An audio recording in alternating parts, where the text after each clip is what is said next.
E aí galera, Francisco Maciel, Toques do Chico, seu canal sobre saúde mental e comportamento humano, no Insta, no Face e no YouTube.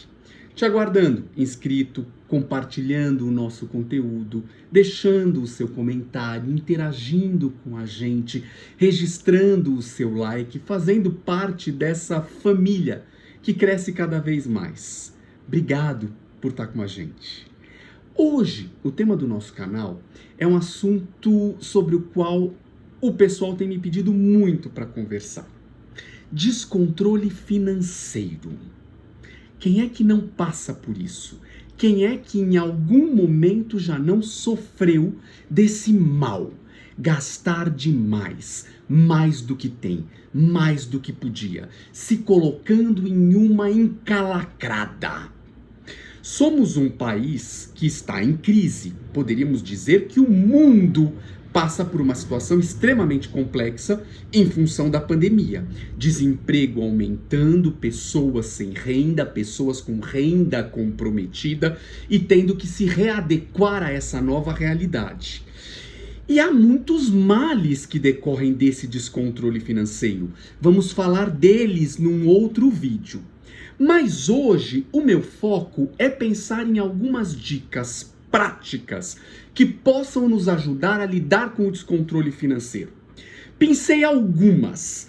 Vamos ver se você consegue dar conta de alguma delas, praticar um pouquinho essas dicas e tentar melhorar um pouco esse desconforto financeiro, se ele existir ou caso ele possa vir a existir.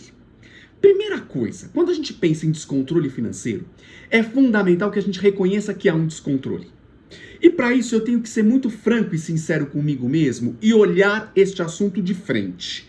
Eu tô sempre no cheque especial, tô sempre pagando a parcela mínima do cartão de crédito, tô sempre devendo para os outros, tô pedindo o cartão de crédito do outro emprestado, tô tentando pagar o mínimo das contas que me chegam no mês. Se há, sim, para várias dessas perguntas, não podemos fugir à constatação de que há um descontrole financeiro. E se há um descontrole financeiro, é fundamental que haja um planejamento para dar conta deste descontrole financeiro.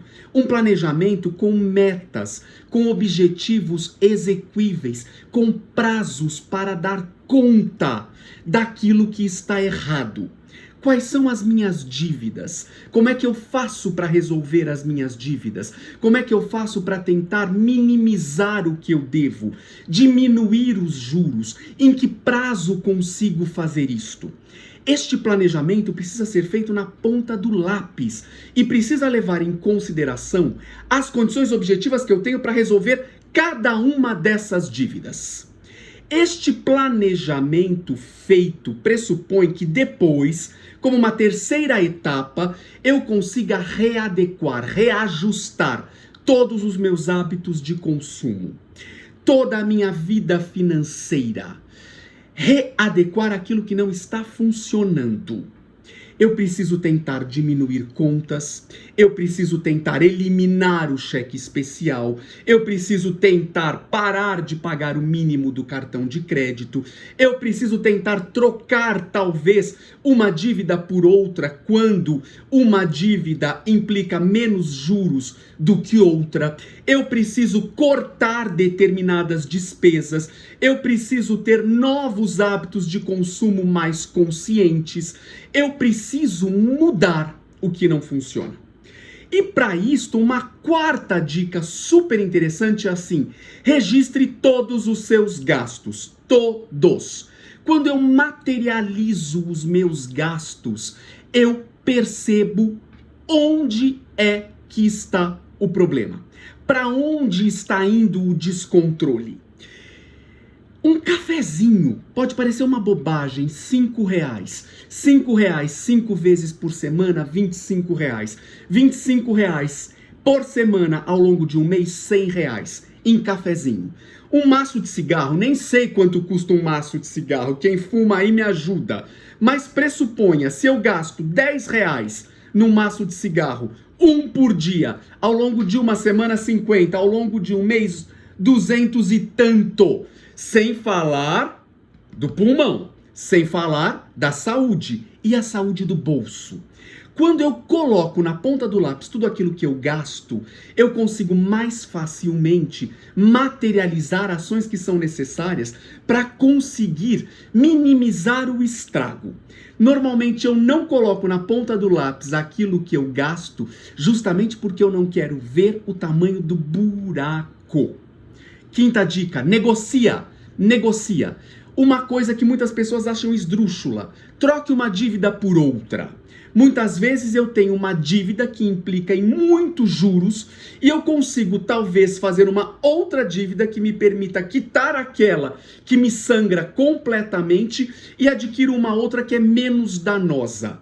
Negocie, aprenda a negociar. Sexta dica: cabeça está em ordem. Pessoas que normalmente devem e têm problemas com dinheiro tendem a se isolar muito dos outros. Quando eu me isolo, quando eu não converso sobre o meu problema, o problema ele tende a aumentar muito, porque eu me vejo num beco sem saída. Tente conversar. Tente buscar opiniões, pessoas que entendam do assunto e que possam te dar dicas, que sejam dicas concretas. Busque a ajuda dos seus familiares. Busque hobbies que lhe ajudem a lidar com a situação, a descomprimir um pouco a tensão.